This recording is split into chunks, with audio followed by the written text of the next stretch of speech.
It is the NFL Down Under, Australia joining the NFL Global Expansion Party with the LA Rams slated to host an as yet unnamed opponent at the MCG next year. This is the big announcement.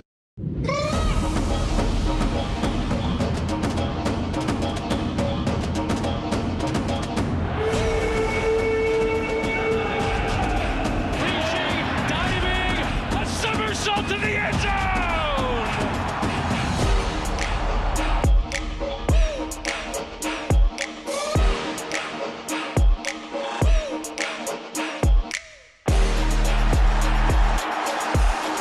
Let's go!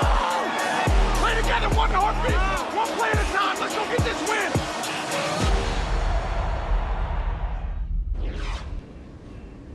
I mean, how good is that? Joining us for his analysis, Professor Tim Harcourt, Chief Economist for the Centre of Sport, Business and Society at UTS in Sydney, also the author of Footynomics and has the program here on Ticker as well. Great to see you, sir.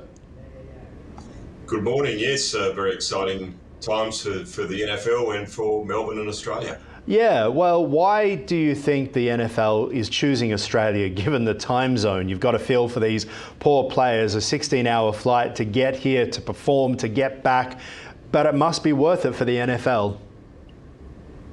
Yeah, well, it's not too far for the LA Rams compared to the Midwest or the East Coast, but yeah, sure. Look, I think time zone is one reason why they chose Australia. With their international expansion, they play a game in Brazil, at the Corinthians Stadium in Sao Paulo. They play in Europe, in the UK, in Spain and Germany. They've just announced a game in Dublin. The time zone was sort of missing was the Asia Pacific, and I think their view was that they had 6 million fans in Australia. They recruit a lot from Australia and the Pacific, so it seemed to make sense for them to play the next, global expansion game here in Australia. Yeah, and we are speaking on the day of Super Bowl right now as well. And it's been interesting in Australia over the past 10 years or so, the rise in the number of Australians, Aussies getting behind the Super Bowl, really that Monday excitement. You see pubs leaning into it as well. Talk to us about the rise of NFL, which has always been a real US domestic game. How's it become so big in Australia? Look, I think one reason has been streaming, the whole new media landscape, which Ticker's, of course, an important part of it. The NFL has said that, we've basically added $1 billion to the broadcast rights with streaming and with the global expansion. So for them, the streaming audience, the people that love NFL in Australia and around the world outside the United States is very important to them. And they want to sort of reward them with a bit of live action from time to time. So I think American football has been popular in Australia. There's always, the Super Bowl's always been telecast, but I think with the additional streaming potential has probably made it's become even more important to the NFL itself. And talk to us about Melbourne. Why Melbourne? Obviously, there are some questions about how much money might have been spent, government money. We think about the Grand Prix. It's the same with that as well. The MCG, do you think it's a suitable location? It's interesting. There's two things. One is, Melbourne, Victoria's always wanted to, try and be the sporting capital, and they gave up the Commonwealth Games, which was a bit of a blow. There was a few issues with the Australian Open tennis, but luckily, Boxing Day cricket brought them back, and now this announcement has sort of helped the prestigeness of Melbourne as a venue. The MCG, a lot of people say you want a rectangular stadium because NFL's like soccer, it's like rugby union, rugby league. It's better to watch it in a rectangular stadium. That might be so, but they're thinking capacity. They're thinking the 100,000 they can fill the MCG. They're thinking of the whole week that you lead up to, a big NFL game like the Super Bowl or the College Cotton Bowl, Sugar Bowl, Rose Bowl. The fan events, what they could do around Federation Square. I think there's a view that they're going to make it a week of razzmatazz, with the game at the end. So I think they're really thinking about the whole week, not just the game itself at the MCG. Oh, it is going to be unbelievable. I mean, they're talking about it being around the time of what they say are the playoffs in the AFL.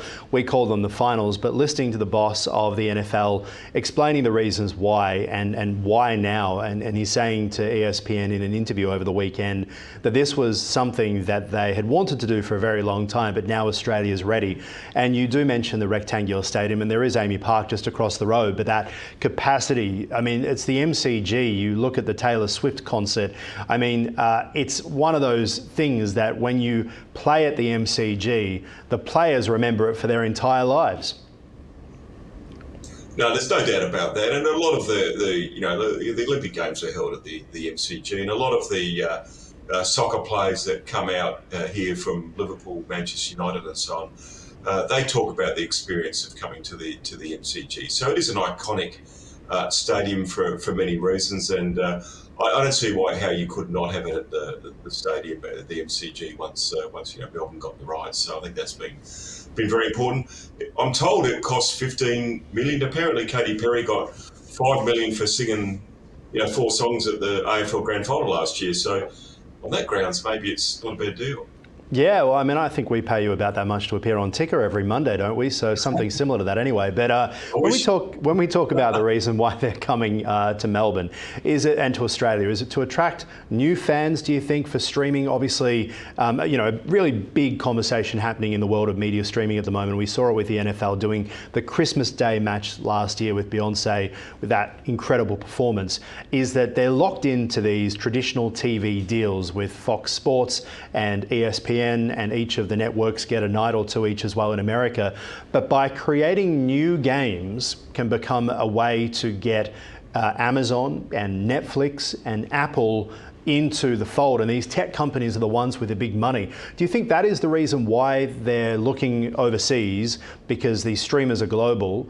Do you think it's the potential of finding players? As you mentioned, the NFL's got quite a few Aussies. Or is it another reason? And on the NFL side of the players, kind of thought rugby builds are probably better than AFL builds. Yeah, it's interesting. I think basically the view is both. I think it's about the money. You add $1 billion to your media rights for the NFL by adding these expansion games in Australia and Ireland and Europe and Brazil.